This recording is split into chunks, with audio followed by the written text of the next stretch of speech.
Okay, so let's do some practice with our electric field stuff that we've been looking at. And here we have a 0.18 Coulomb charge, which is 5.6 negative 12 kilograms in between two plates, 7.2 millimeters apart.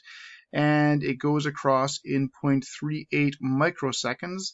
And let's see if we can find out what is the strength of the electric field. Okay, well, let's look at some of the information we have here and piece things together. Now, one thing that sort of pops out to me right away here is I've got distance and I've got time. And with distance and time, I can calculate my average speed. So I'm just going to start with that. So my average speed would be distance over time.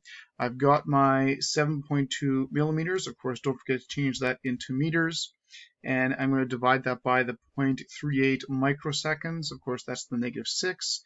And I can get an average speed of about 1.89 times 10 to the 4 meters per second.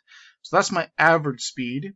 So of course, what I'm going to do is I'm going to double that because it will start at rest, and then I'll have my change in V. So my change in V is going to be around 3.8 times 10 to the 4 meters per second.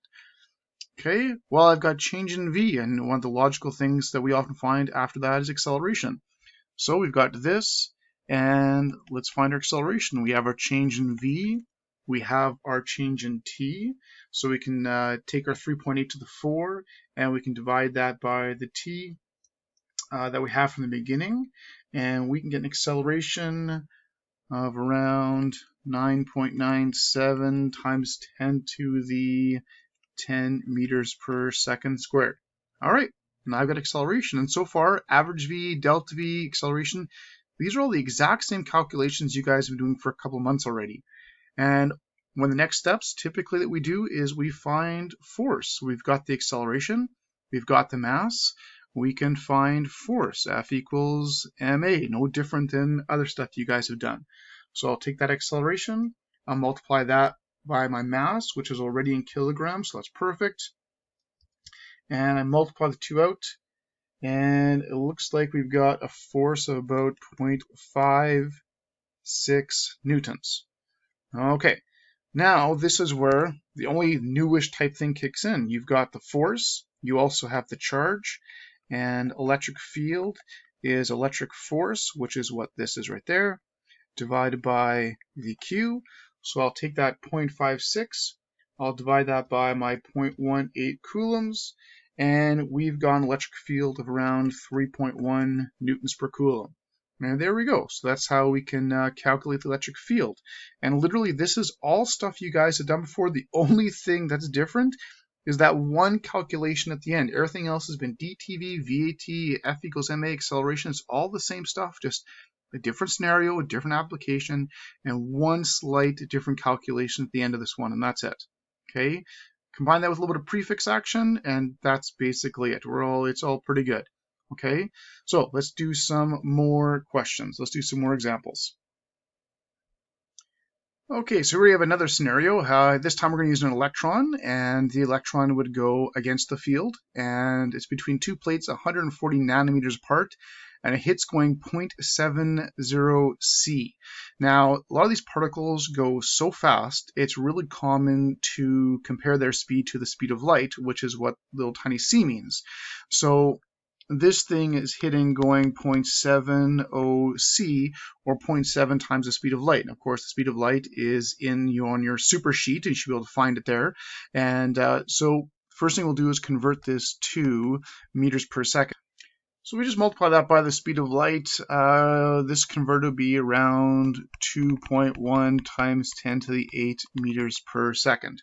Okay, now I'm not going to give you a question. We're not going to even have a question. We're just going to take this. Let's see what all the things that we can find, because that's a nice way to do some of these questions. Sometimes we're not sure what to do. Just start by finding stuff, and we've done that before. So this electron went 140 nanometers, and it hit the other side going 2.1 to the 8. So this would also be my change in V. Well, if that's my change in V, it's pretty easy to then take that and find my average V. I'll just cut that in half. So then I know that my average V is half of this, so 1.05 times 10 to the 8 meters per second. Okay, so I got my change in V and I've got my average V. Well, let's see what I can do with that. Well, I've got average V and I've got distance. With average V and distance, I can find time. So time is just distance divided by the average V. Now the distance is 140 nanometers. Of course, nano is another one of the prefixes. That's times 10 to the negative 9. Again, that's on your super sheet. So I got the 140 times 10 to the negative 9.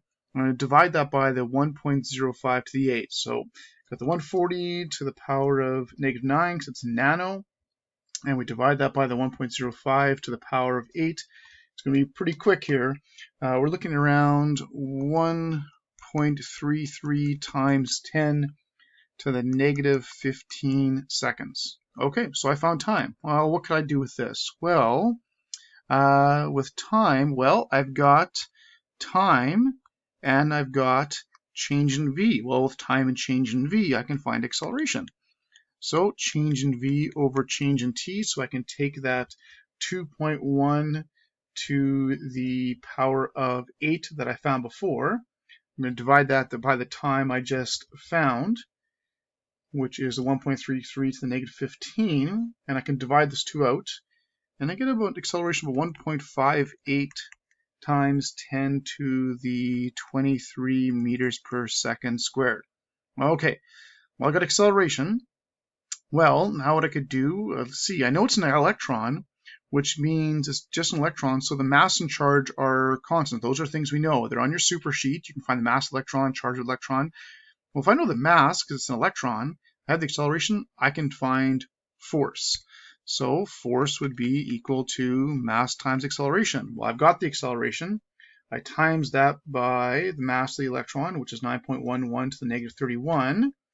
And I can get my force on it. And my force would be about 1.44 times 10 to the negative 7 newtons. Okay, well, I've got force. Well, it's electron, so I also know the charge electron because that's also a constant. Well, with charge and force, I can find the electric field. Electric field would just be the electrical force, which is what that one is there, just divided by the charge of the electron, which is the E value. So I take that force, I divide that by the charge of the electron, and I get an E of about 9.0 times 10 to the 11 newtons per coulomb. And I got the electric field. See right there, without an actual question, I was able to solve absolutely everything about the situation just by using your basic stuff, the same type of stuff we worked on for a couple months. Change in V, average V, one thing leads to another. And eventually we solve for the entire situation without even giving you a question. And of course, the question could have been, what is the electric field? And to find that electric field, you would go through this process and find at the very end. Okay, so again, we got what? 1, 2, 3, 4, 5, 6 steps to the question. So as you can see, organization is really important. Labeling stuff is really, really important. But out of those 6 steps, the only one that was new or different was the very, very, very last one. The other 5 is stuff we've been doing a long time. So that's not too bad then.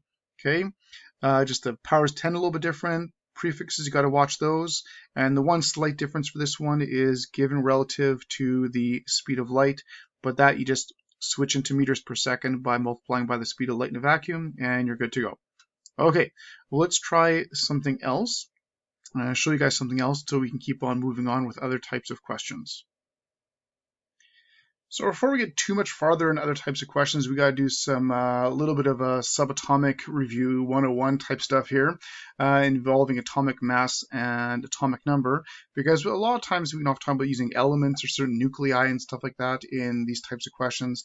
So it's good to practice some of the calculations that we need to be able to do in order actually to apply that. For example, what if we don't put a proton or an electron or something simple like that inside of parallel plates? What if we try and accelerate a nucleus instead? Like suppose it's a lithium nucleus, lithium 7-3, where of course the 7 is the atomic mass, the number 3 is the atomic number. And this kicks right back to grade 9 science when you learned about atomic structure and atomic mass, atomic number, and what that type of stuff represents.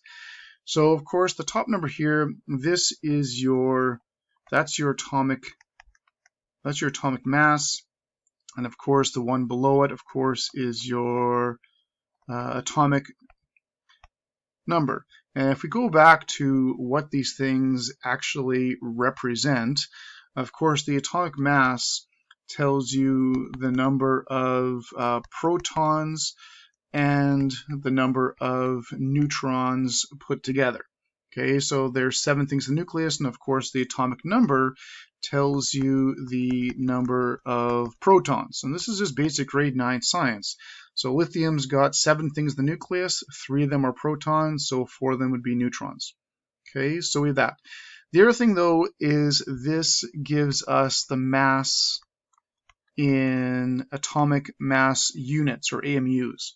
But we can't use mass in AMUs, we use mass in kilograms, so we have to be able to convert that into kilograms. And if you look it up again, it's on your super sheet. 1 atomic mass unit is about 1.67 to the negative 27 kilograms. So we got to be able to convert that into kilograms, and we got to change the use the atomic number, how many protons, to figure out how much charge there actually is. So if we did that for lithium 7,3, suppose we got a lithium 7,3 nucleus. If we wanted to find the actual mass of this, we need to do 7 times the 1.67 negative 27, or times the value of 1 atomic mass unit, which is, again, on your super sheet. It's also approximately the mass of an electron or proton. So give or take, it's around 1.67 to the negative 27 kilograms for each one. So if we multiply that out, we can have the entire mass of the nucleus. Okay, so this is a really, really common calculation. It happens all the time for finding the masses of nuclei. So if we do that, we get approximately 1.17 times 10 to the negative 26 kilograms. And then for the other part, to find the charge of the nucleus, those are the protons. Of course, the protons are what give us the charge of the nucleus, and then we're just going to do 3 times the E value, or charge of electron slash proton, which we've been using already a little bit, so that's the 1.6 value. So we just take that and times it by 3, and we get a charge of 4.8 times 10 to the negative 19 coulombs. So that would be the charge of the nucleus. So it's really, really common, if you're going to use a nucleus, you have to be able to find the charge, find the mass, that type of stuff if you're going to accelerate a nucleus and then do other calculations with it.